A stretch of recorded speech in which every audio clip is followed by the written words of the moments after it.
20 ఏళ్ళైందిరా తాగి. 20 సంవత్సరాల క్రితం నా గీతకిచ్చిన మాట కోసం మందు మానేశాను. తనే మాట తప్పి నన్ను వదిలేసి వెళ్ళిపోయింది, కానీ తను నా మీద చూపించిన ప్రేమ మాత్రం నా జ్ఞాపకాల్లో శాశ్వతంగా ఉండిపోయింది. Cheers. Cheers to those who look up to you as God. ఎవరు నేను దేవుడు అనుకుంటారో వాళ్ళకి cheers.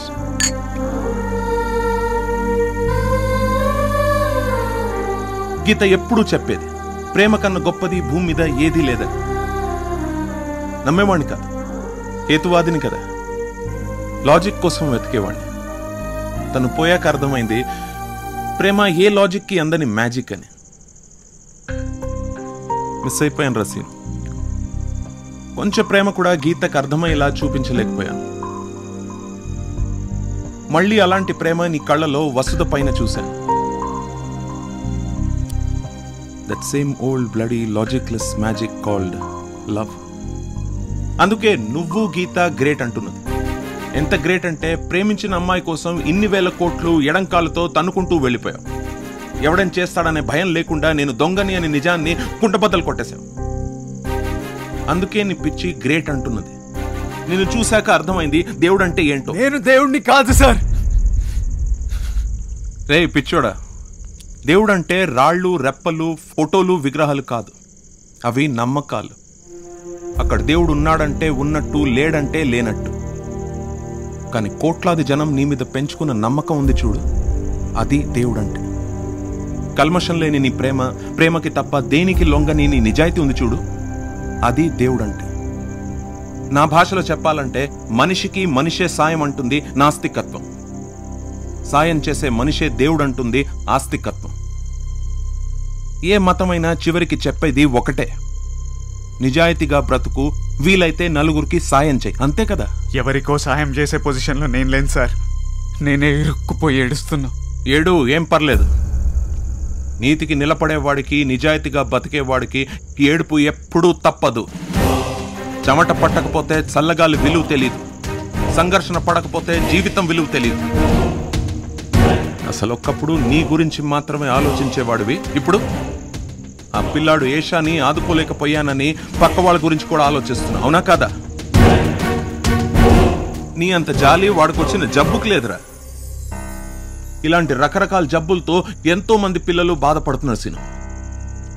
దేశంలో కొన్ని వేల మంది ఏషాలకి నువ్వే సాయం చేయాలి. నేనా? అవును, పిచ్చి జనం రా పాపం. ఏదంటే అది నమ్మేస్తారు. ఎప్పుడు వీళ్ళకి ఎవరో వస్తారు, ఏదో చేస్తారన్న నిస్సహాయత ఎప్పటికీ పోదు. ఇప్పుడు నన్ను ఏం చేయమంటారు? జనం నిన్ను దేవుడిని చేస్తే వచ్చిన 2000 కోట్లు ఆ జనానికే పంచు. నీ సాయం కోసం ఎదురు చూస్తున్న వాళ్ళ నమ్మకాన్ని గెలిపించు. నేను దేవుడి నుంచి మనిషిని చేసి నీ ప్రేమని నేను గెలిపిస్తాను.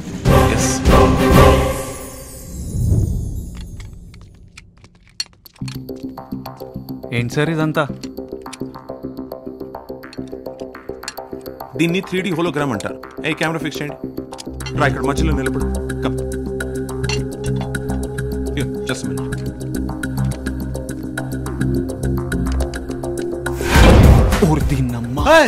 సార్ ఏం సార్ ఇదే? ఏదో జెరాక్స్ చేసినట్టు చేస్తారా? ఇదేంటి సార్, జీన్స్ సినిమాలో ఐశ్వర్య డాన్స్ చేసినట్టుంది. సంథింగ్ లేదా. ఈ 3D టెక్నాలజీని ఆ మధ్య ఎలక్షన్ లో నరేంద్ర మోదీ గారు కూడా యూజ్ చేశారు. మనం లేకుండా మనం అక్కడ ఉన్నట్టుగా భ్రమ కల్పించే మన రియల్ ఇమేజ్ వస్తుంది. కానీ మనకెందుకు సార్ ఇవి?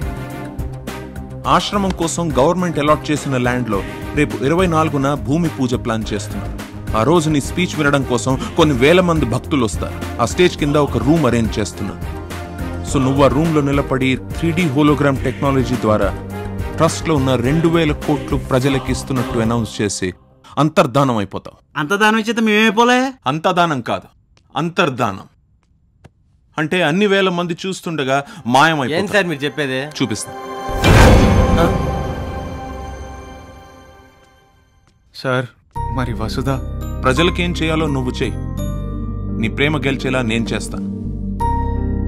నీ స్పీచ్ ఇందులో ఉంది, ప్రిపేర్. నమ్మకాన్ని మించిన దేవుడు లేడు, సంకల్పాన్ని మించిన ధైర్యం లేదు. ఇప్పుడు ఆ రెండు నీలో ఉన్నాయి. All the best.